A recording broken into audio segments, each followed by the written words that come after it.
20. Nina. I can smell them. Nina batted at her hair and clothes as she lurched through the snow, trying not to retch. She couldn't stop seeing those bodies, the angry red flesh peeking through their burnt black casings like banked coals. It felt like she was coated in their ashes, in the stink of burning flesh. She couldn't take a full breath. Being around Matthias made it easy to forget what he really was, what he really thought of her. She'd tailored him again just this morning, enduring his glowers and grumbling. No, enjoying them. Grateful for the excuse to be near him. Ridiculously pleased every time she brought him close to a laugh. Saints, why do I care? Why did one smile from Matthias Helvar feel like 50 from someone else? She'd felt his heart race when she'd tipped his head back to work on his eyes. She'd thought about kissing him. She'd wanted to kiss him. And she was pretty sure he'd been thinking the same thing. Or maybe he was thinking about strangling me again. She hadn't forgotten what he'd said aboard the Farallend, when he'd asked what she intended to do about Boyul Bayor, if she truly meant to hand the scientist over to the Kirch. If she sabotaged Kaz's mission, would it cost Matthias his pardon? She couldn't do that. No matter what he was, she owed him his freedom. 3 weeks she'd traveled with Matthias after the shipwreck. They hadn't had a compass, hadn't known where they were going. They hadn't even known where on the northern shore they'd washed up. They'd spent long days slogging through the snow, freezing nights in whatever rudimentary shelter they could assemble, or in the deserted huts of whaling camps when they were lucky enough to come across them. They'd eaten roasted seaweed and whatever grasses or tubers they could find. When they'd found a stash of dried reindeer meat at the bottom of a travel pack in one of the camps, it had been like some kind of miracle.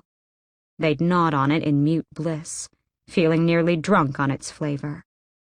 After the first night, they'd slept in all the dry clothes and blankets they could find, but on opposite sides of the fire.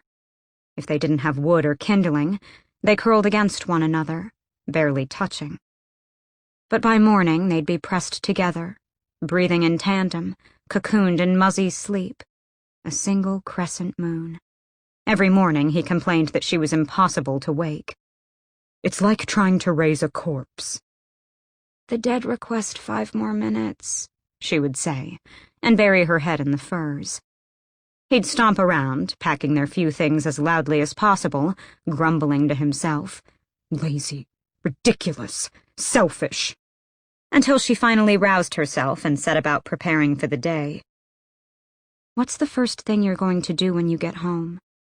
She asked him on one of their endless days trekking through the snow, hoping to find some sign of civilization. Sleep, he said. Bathe. Pray for my lost friends. Oh yes, the other thugs and killers. How did you become a Druskella anyway? Your friends slaughtered my family in a Grisha raid, he'd said coldly. Brum took me in and gave me something to fight for. Nina hadn't wanted to believe that, but she knew it was possible. Battles happened, innocent lives were lost in the crossfire. It was equally disturbing to think of that monster Brum as some kind of father figure. It didn't seem right to argue or to apologize, so she said the first thing that popped into her head. Jarmola pe unit.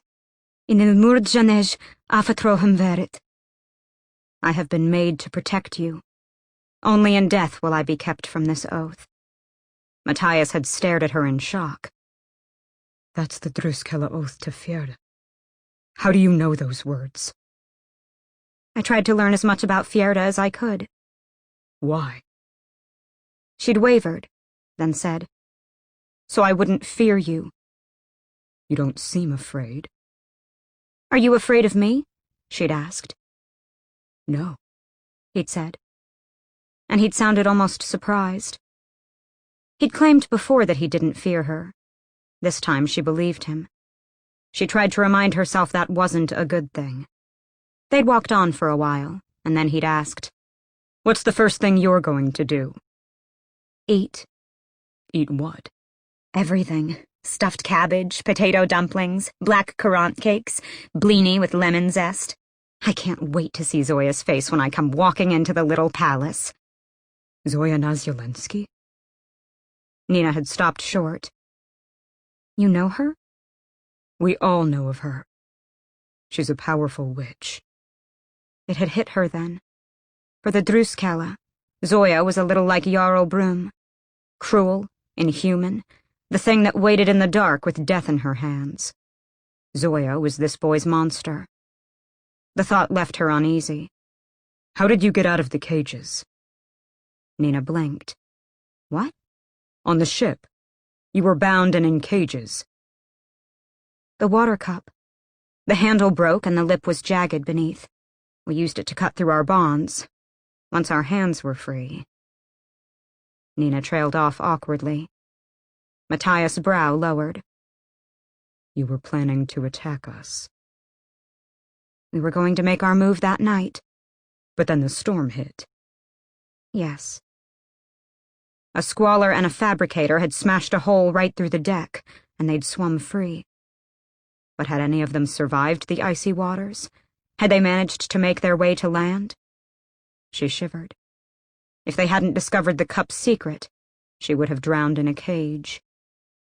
What do Druskela eat? She asked, picking up her pace. Other than Grisha babies. We don't eat babies. Dolphin blubber? Reindeer hooves? She saw his mouth twist and wondered if he was nauseous, or if maybe, possibly, he was trying not to laugh.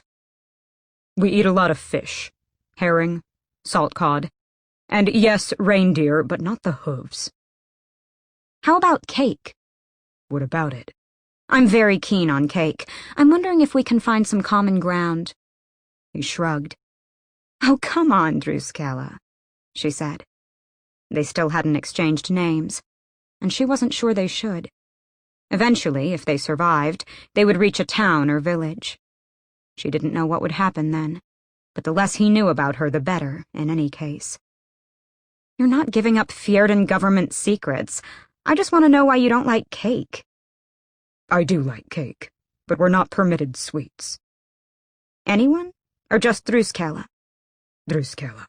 It's considered an indulgence, like alcohol or... girls? His cheeks reddened, and he trudged forward. It was just so easy to make him uncomfortable. If you're not allowed sugar or alcohol, you'd probably really love pomme dracon. He hadn't taken the bait at first, just walked on. But finally, the quiet proved too much for him. What's pomme dracon? Dragon vole, Nina said eagerly. First you soak raisins in brandy, and then you turn off the lights and set them on fire.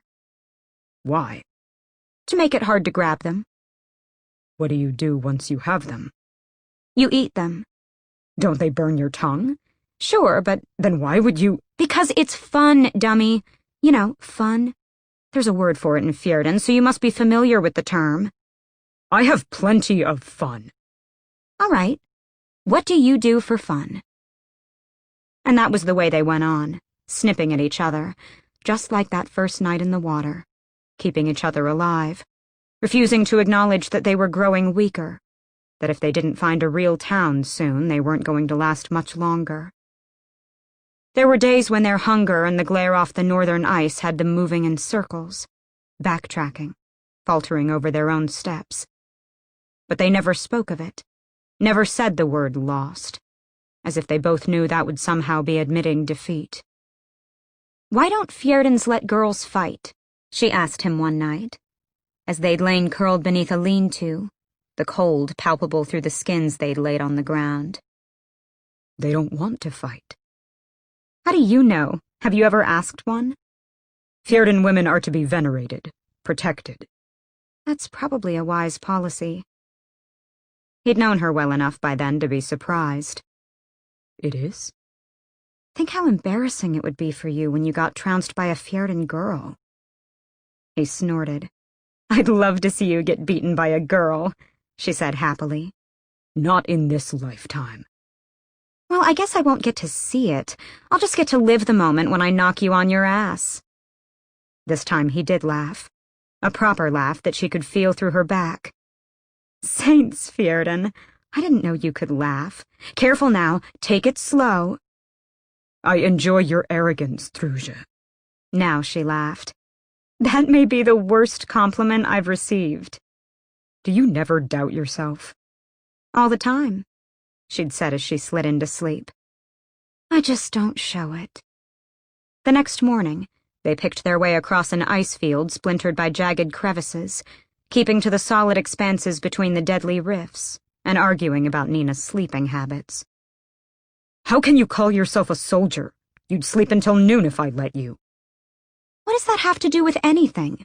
Discipline, routine. Does it mean nothing to you? Jill, I can't wait to have a bed to myself again. Right, said Nina. I can feel just how much you hate sleeping next to me. I feel it every morning. Matthias flushed bright scarlet. Why do you have to say things like that? Because I like it when you turn red. It's disgusting. You don't need to make everything lewd. If you would just relax. I don't want to relax. Why? What are you so afraid will happen? Afraid you might start to like me? He said nothing. Despite her fatigue, she trotted ahead of him. That's it, isn't it? You don't want to like a Grisha. You're scared that if you laugh at my jokes or answer my questions, you might start thinking I'm human. Would that be so terrible? I do like you. What was that? I do like you, he said angrily.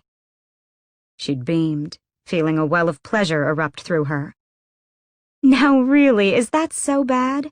Yes, he roared. Why? Because you're horrible.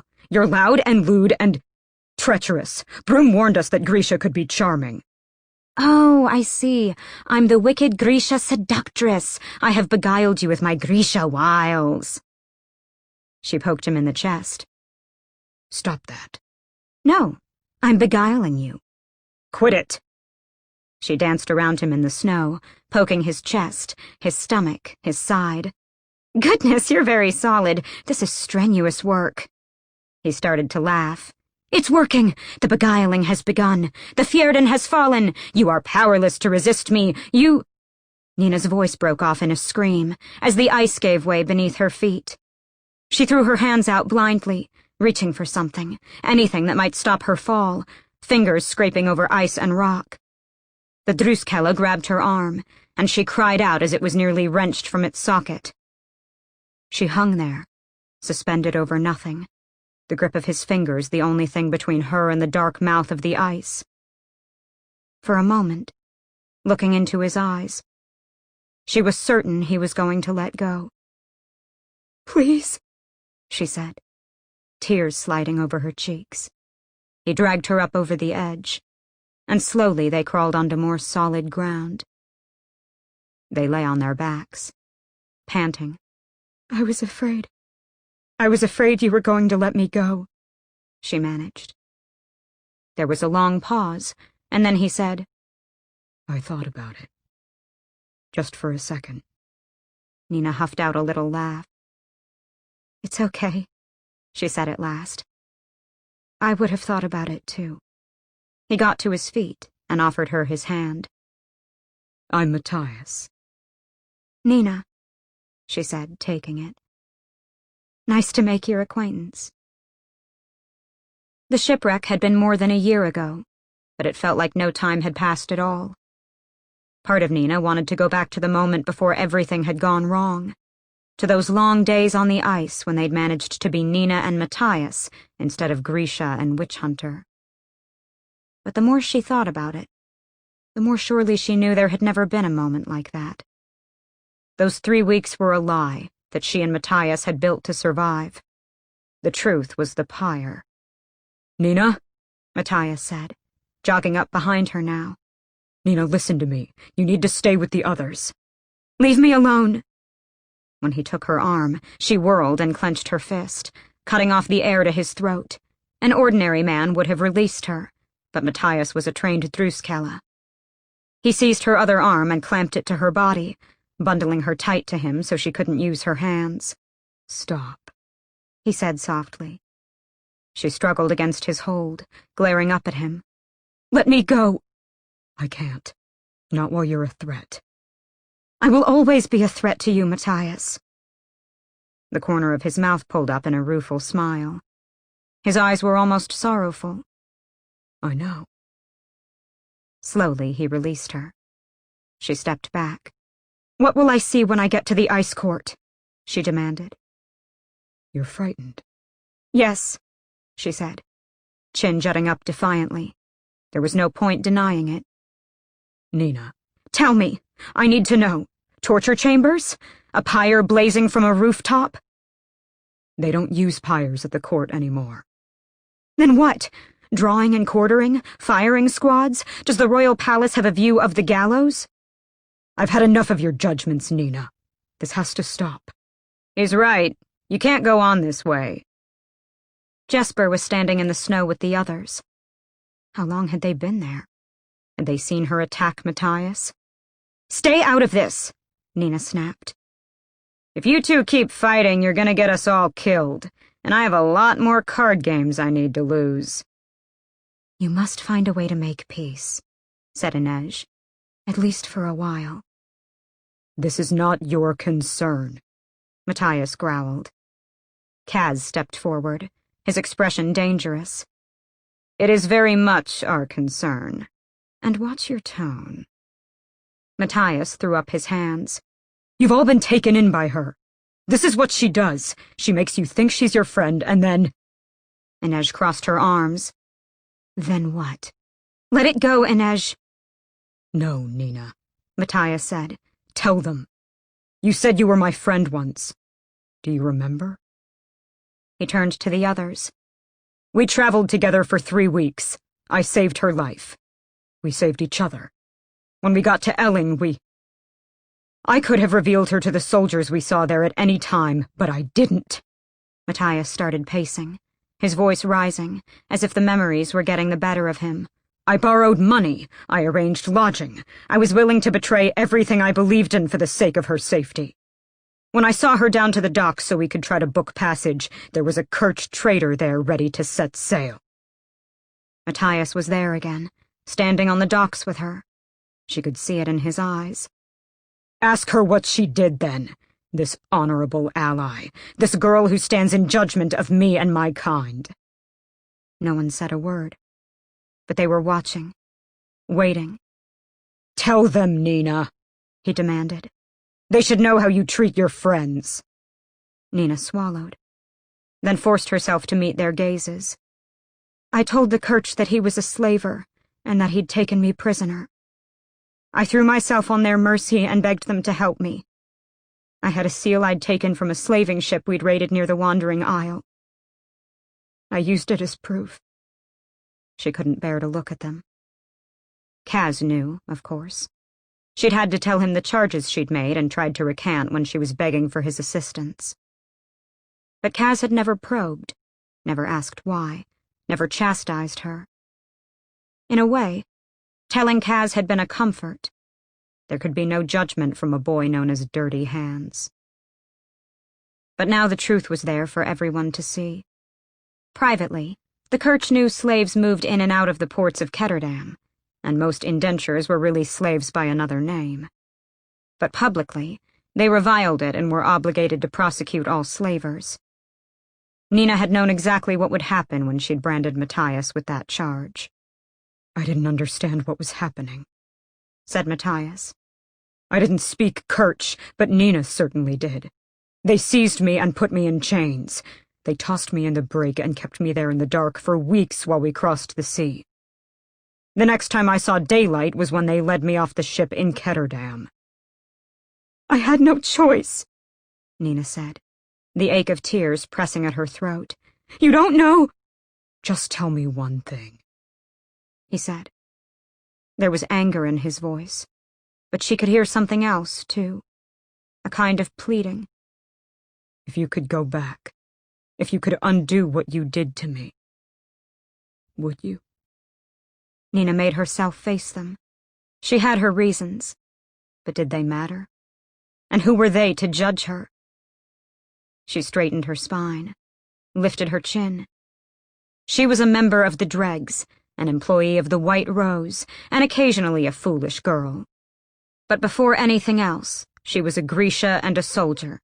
No, she said clearly, her voice echoing off the endless ice.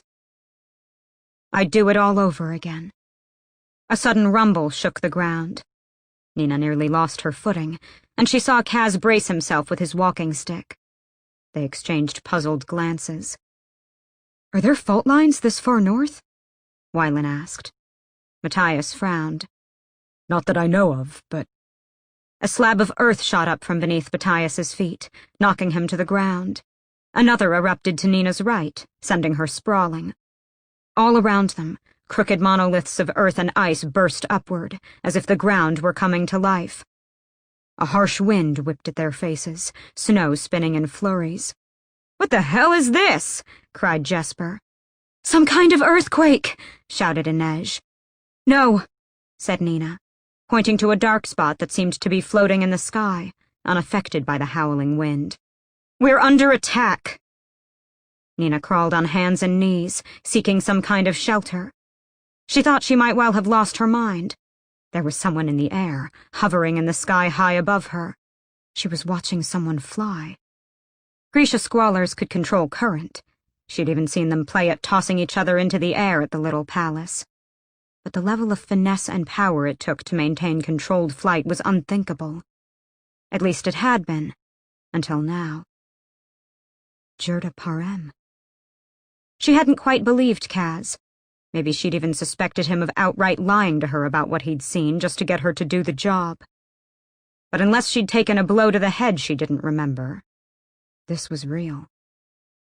The squalor turned in the air, stirring the storm into a frenzy, sending ice flying until it stung her cheeks. She could barely see. She fell backward as another slab of rock and ice shot from the ground. They were being corralled, pushed closer together to make a single target. "I need a distraction!" shouted Jesper from somewhere in the storm. She heard a tiny plink. "Get down!" cried Wylan. Nina flattened her body to the snow. A boom sounded overhead, and an explosion lit the sky just to the right of the squalor. The winds around them dropped as the squalor was thrown off course, and forced to focus on righting himself. It took the briefest second, but it was enough time for Jesper to aim his rifle and fire. A shot rang out, and the squalor was hurtling toward the earth. Another slab of ice slid into place. They were being trapped like animals in a pen, ready for the slaughter. Jesper aimed between the slabs at a distant stand of trees, and Nina realized there was another Grisha there. A boy with dark hair. Before Jesper could get off a shot, the Grisha rammed a fist upward, and Jesper was thrown off his feet by a shaft of earth. He rolled as he fell, and fired from the ground. The boy in the distance cried out, and dropped to one knee, but his arms were still raised, and the ground still rumbled and rocked beneath them. Jesper fired again and missed. Nina lifted her hands and tried to focus on the Grisha's heart, but he was well out of her range. She saw Inej signal to Kaz. Without a word, he positioned himself against the nearest slab and cupped his hands at his knee. The ground buckled and swayed, but he held steady as she launched herself from the cradle of his fingers in a graceful arc. She vanished over the slab without a sound. A moment later, the ground went still. "Trust the Wraith," said Jesper. They stood, dazed. The air strangely hushed after the chaos that had come before. "Wylan," Jesper panted, pushing to his feet. "Get us out of here."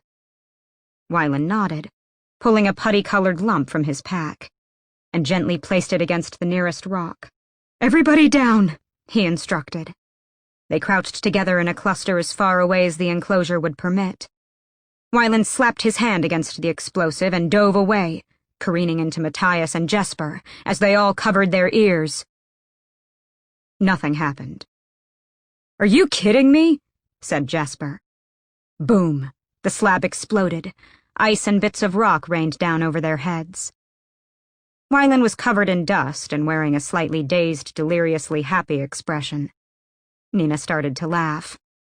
"Try to look like you knew it would work." They stumbled out of the corral of slabs. Kaz gestured to Jesper. "Perimeter. Let's make sure there aren't more surprises." They set off in opposite directions. Nina and the others found Inej standing over the body of the trembling Grisha. He wore clothes of olive drab, and his eyes were glassy. Blood spilled from the bullet wound in his upper thigh, and a knife jutted from the right side of his chest. Inej must have thrown it when she'd escaped from the enclosure. Nina knelt beside him. "I need a little more," the Grisha mumbled. "Just a little more." He grabbed at Nina's hand, and only then did she recognize him. "Nestor?" He twitched at the sound of his name, but he didn't seem to know her. "Nestor, it's me, Nina." She had been at school with him back at the little palace. They'd been sent to Karamzin together during the war. At King Nikolai's coronation, they'd stolen a bottle of champagne and gotten sick by the lake. He was a fabricator, one of the Durasts who worked with metal, glass, and fibers. It didn't make sense. Fabricators made textiles, weapons. He shouldn't have been capable of what she'd just witnessed. "Please," he begged, his face crumpling. "I need more." "Parem?" "Yes," he sobbed. "Yes, please." "I can heal your wound, Nestor, if you stay still." He was in bad shape, but if she could stop the bleeding— "I don't want your help," he said angrily, trying to push away from her. She tried calming him, lowering his pulse, but she was afraid of stopping his heart. "Please, Nestor, please be still." He was screaming now, fighting her. "Hold him down," she said. Matthias moved to help, and Nestor threw up his arms. The ground rose in a rippling sheet, thrusting Nina and the others back. "Nestor, please let us help you." He stood up, staggering on his wounded leg, pulling at the knife buried in his chest. "Where are they?" he screamed. "Where did they go?" "Who?" "The shoe," he wailed. "Where did they go? Come back." He took a wobbling step, then another. "Come back." He fell face forward into the snow. He didn't move again. Nina rushed to his side and turned him over. There was snow in his eyes and his mouth. She placed her hands on his chest, trying to restore his heartbeat, but it was no good.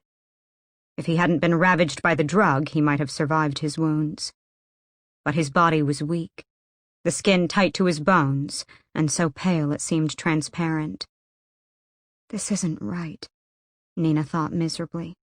Practicing the small science made a Grisha healthier, stronger. It was one of the things she loved most about her power. But the body had limits. It was as if the drug had caused Nestor's power to outpace his body. It had simply used him up. Kaz and Jesper returned, panting.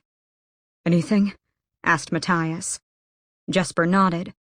"A party of people heading south." "He was calling out for the shoe," Nina said. "We knew the shoe would send a team to retrieve Boyul Bayor," said Kaz.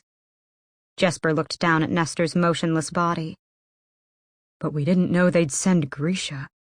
How can we be sure they aren't mercenaries?" Kaz held up a coin emblazoned with a horse on one side and 2 crossed keys on the other. "This was in the squalor's pocket," he said, tossing it to Jesper. "It's a shoe wenye, the coin of passage. This is a government mission." "How did they find us?" Inej asked. "Maybe Jesper's gunshots drew them," said Kaz. Jesper bristled and pointed at Nina and Matthias. "Or maybe they heard these two shouting at each other. They could have been following us for miles." Nina tried to make sense of what she was hearing. Shu didn't use Grisha as soldiers, and they weren't like the Fjerdans. They didn't see Grisha power as unnatural or repulsive. They were fascinated by it, but they still viewed the Grisha as less than human. The Shu government had been capturing and experimenting on Grisha for years in an attempt to locate the source of their power. They would never use Grisha as mercenaries, or at least that had been the case before. Maybe Parem had changed the game. "I don't understand," said Nina. "If they have rder Parem, why go after Boyul Bayor?" "It's possible they have a stash of it, but can't reproduce his process," Kaz said. "That's what the Merchant Council seemed to think." Or maybe they just want to make sure Yul Bayor doesn't give the formula to anyone else. Do you think they'll use drugged Grisha to try to break into the ice court? Inej asked. If they have more of them, said Kaz. That's what I would do. Matthias shook his head. If they'd had a heart render, we'd all be dead. It was still a close thing, replied Inej. Jesper shouldered his rifle. Wylan earned his keep. Wylan gave a little jump at the sound of his name. I did? Well, you made a down payment. Let's move, said Kaz. We need to bury them, Nina said. The ground's too hard, and we don't have the time. The shoe team is still moving toward Gerholm. We don't know how many other Grisha they may have, and Pekka's team could already be inside. We can't just leave them for the wolves, she said, her throat tight. Do you want to build them a pyre? Go to hell, Brecker! Do your job, Zenik, he shot back. I didn't bring you to Flirt to perform funeral rites. She lifted her hands. How about I crack your skull open like a robin's egg? You don't want to look at what's inside my head, Nina dear. She took a step forward, but Matthias moved in front of her. Stop, he said. I'll do it. I'll help you dig the grave. Nina stared at him. He took a pick from his gear and handed it to her, then another from Jesper's pack. Head due south from here, he said to the others. I know the terrain, and I'll make sure we catch up to you by nightfall. We'll move faster on our own. Kaz looked at him steadily. Just remember that pardon, Helvar. Are we sure it's a good idea to leave them alone? Wylan asked as they moved down the slope. No, replied Inej. But we're still doing it? We trust them now, or we trust them later, Kaz said. Are we going to talk about Matthias's little revelation about Nina's loyalties? Asked Jesper. Nina could just make out Kaz's reply. Pretty sure most of us don't have stalwart or true checked off on our resumes. For all that she wanted to pummel Kaz, she couldn't help being a bit grateful, too. Matthias walked a few steps away from Nestor's body. He heaved the pick into the icy earth, wrenched it free, plunged it in again. Here? Nina asked. Do you want him elsewhere? I don't know. She gazed out at the fields of white, marked by sparse groves of birch. It all looks the same to me. You know our gods? Some, she said. But you know Joe. The wellspring. Matthias nodded. The Fjerdans believe all the world is connected through its waters. The sea, the ice, the rivers and streams, the rain and storms. All feed Gel and are fed by him. When we die, we call it felot objer, taking root. We become as roots of the ash tree, drinking from Gel wherever we are laid. Is that why you burn Grisha instead of burying them? He paused, then gave a brief nod. But you'll help me lay Nestor and the squalor to rest here? He nodded again. She took hold of the other pick and attempted to match his swing. The ground was hard and unyielding. Every time the pick struck the earth, it sent a rattling jolt up her arms. Nestor shouldn't have been able to do that, she said, her thoughts still churning. No Grisha can use power that way. It's all wrong. He was quiet for a moment, and then he said, Do you understand a little better now? What it's like to face a power so alien? To face an enemy with such unnatural strength? Nina tightened her hold on the pick. Nestor in the grip of Parem had seemed like a perversion of everything she loved about her power. Was that what Matthias and the other Fjerdans saw in Grisha? Power beyond explanation? The natural world undone? Maybe. It was the most she could offer. You said you had no choice at the harbor in Elling, he said without looking at her. His pick rose and fell, the rhythm unbroken. Was it because I was a Druskella? Were you planning it all along?